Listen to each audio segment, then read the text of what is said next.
You are in a hospital room. The lights are calibrated. The monitors are beeping.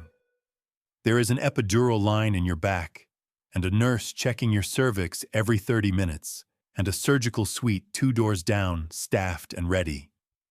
Strip away the epidural. Strip away the sterile gloves. Strip away the fetal heart monitor. Strip away the blood bank on the floor below. The oxytocin drip. The trained obstetrician, the surgical suite, the anesthesiologist, everything discovered or invented in the last 200 years. And put yourself on the ground, in the dark, with 2 or 3 other women, and a body doing something that could kill you before morning. That is not a medical emergency by ancient standards. Not a crisis requiring a specialist. That is a normal night. For most of human history, that was Tuesday. Here is what almost no one tells you about human childbirth. It is the most dangerous birth event of any primate on Earth, not despite our evolution, but because of it. And for almost all of human history, the only thing standing between a laboring mother and death was other women, accumulated knowledge passed by mouth across generations, and a set of physical techniques so effective that when formal medicine finally replaced them, mothers started dying faster. Your pelvis is shaped for walking upright. That same shape nearly kills you when you give birth. 2 million years ago, the hominin brain began a dramatic expansion, roughly tripling in volume between our earliest ancestors and modern Homo sapiens. At the same time, the demands of bipedalism had already narrowed the birth canal. The result is a mechanical trap. Karen Rosenberg of the University of Delaware and Wenda Trevathan of New Mexico State University spent decades mapping this trap in fossil pelvises from Europe, Israel, China, and South Africa. What they found is that the fetal head must rotate mid-passage through a canal that is widest at the entrance in one direction and widest at the exit in a perpendicular direction.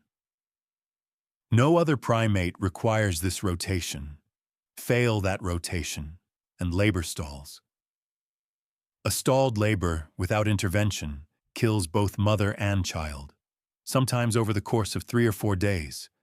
Your body needs help to do this. Not wants, needs. This is what Trevathan named obligate midwifery.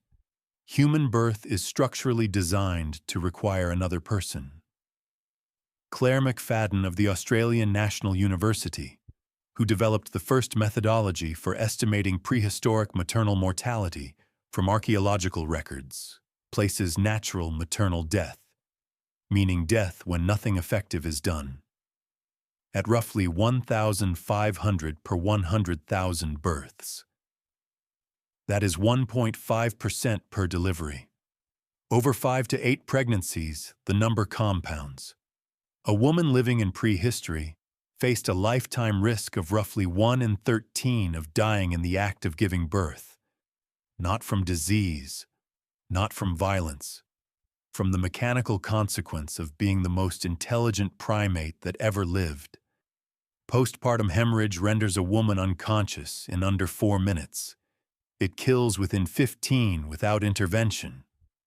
Puerperal fever, infection of the birth canal, presents silently for 24 to 48 hours after delivery, then kills within days. Eclampsia, a seizure disorder triggered by dangerous blood pressure spikes, arrives without warning anyone in a prehistoric band could have recognized. These are not rare edge cases. They are the predictable consequences of being human, playing out against a body that was never fully optimized for the brain it was asked to deliver. Your ancestors were not helpless. They were close observers. Female dolphins physically support laboring mothers and raise newborns to the surface to breathe. Elephant birth circles are documented across multiple species. Elder females facing outward against predators while the most experienced female assists from behind. Assisted birth is not uniquely human.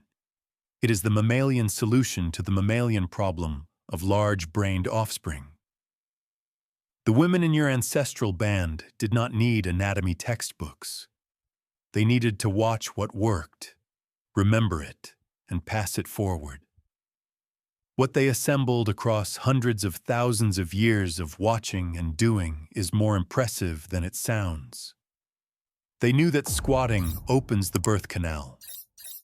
Modern computational simulations, published in 2019, confirm that squatting while pregnant increases the pelvic outlet in two directions, simultaneously, by 6.1 millimeters and 11 millimeters respectively, a difference now considered clinically meaningful.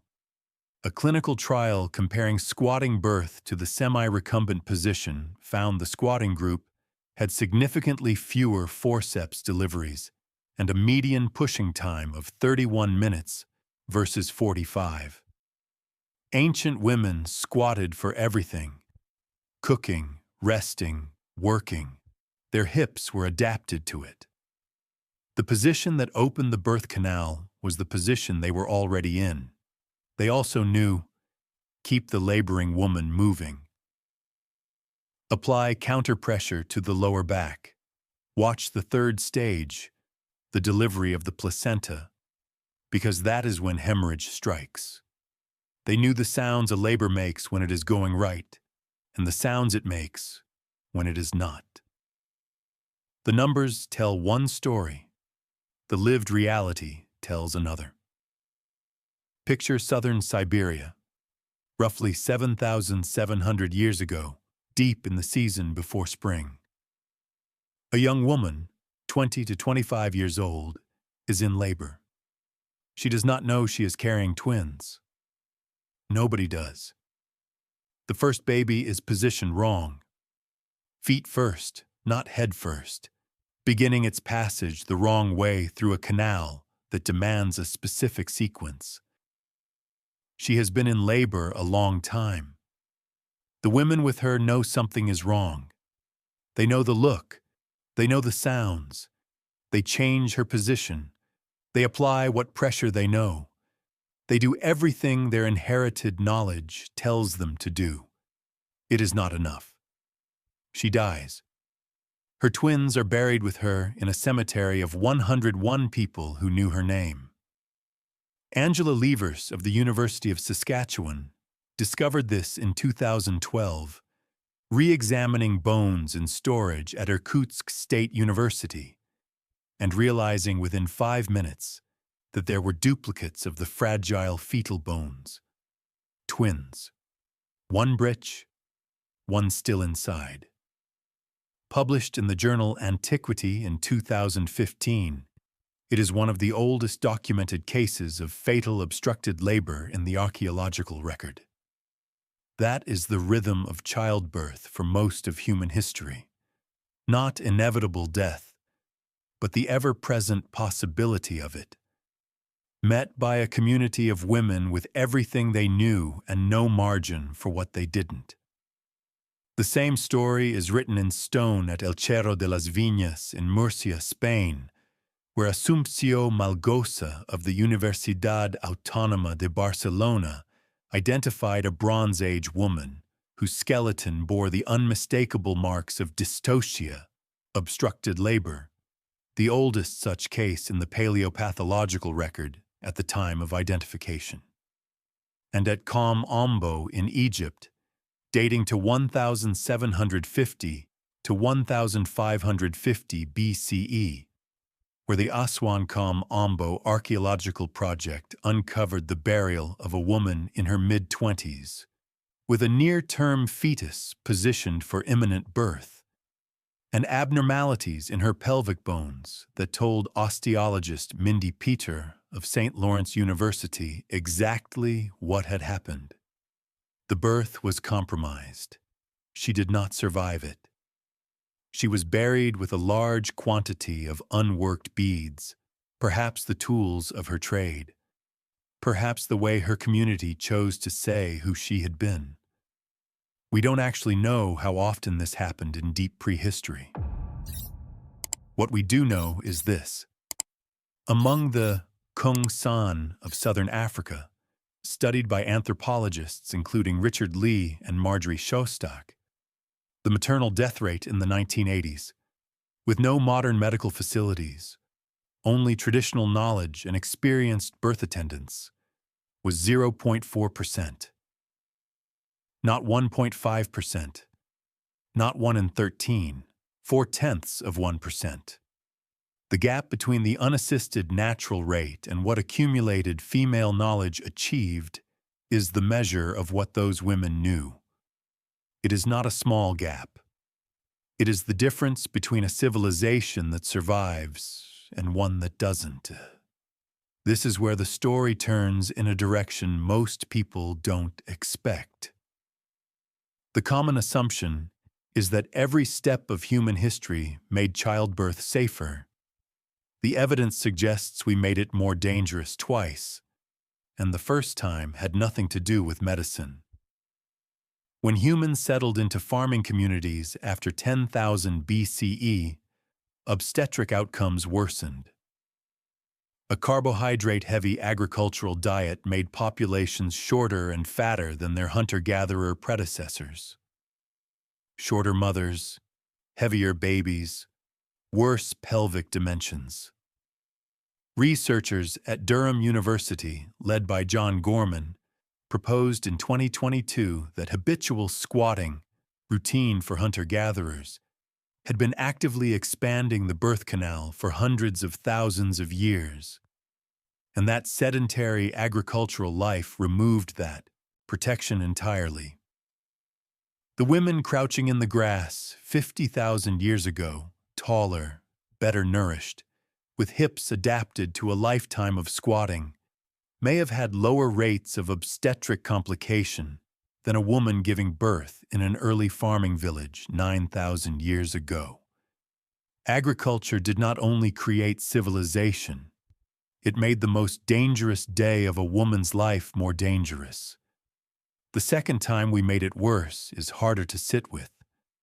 When male physicians began claiming obstetrics in the 17th and 18th centuries, they brought anatomical knowledge to the delivery room and cadaverous contamination. At Vienna General Hospital between 1840 and 1846, the physician-run ward was killing mothers at a rate of 98.4 per 1,000 births. The midwife-run ward next door, 36.2 per 1,000. The physicians moved directly from performing autopsies to examining laboring women without washing their hands, because the concept of germ transmission did not yet exist in Western medicine. The women knew something was wrong. They begged to be sent to the midwife ward.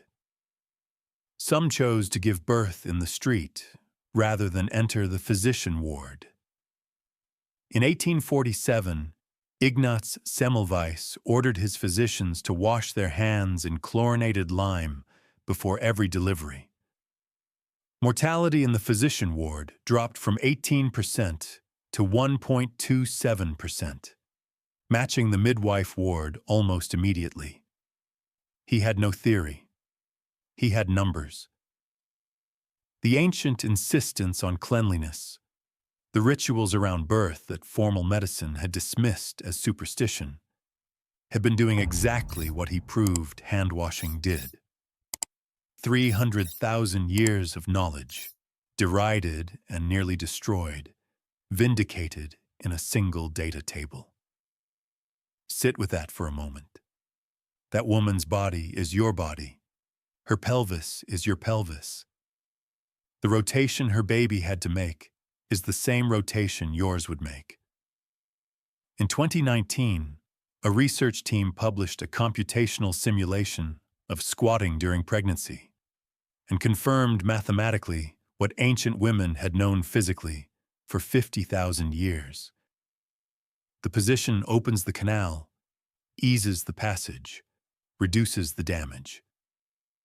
You are running ancient software in a modern environment, The software that makes you seek another person when you are in pain, that makes you reach for a hand, that makes you want a known voice nearby. That is not weakness. That is the oldest survival mechanism your species possesses. The environment changed. The software did not. Only one thing is new. The danger is ancient. The knowledge of how to meet it is ancient.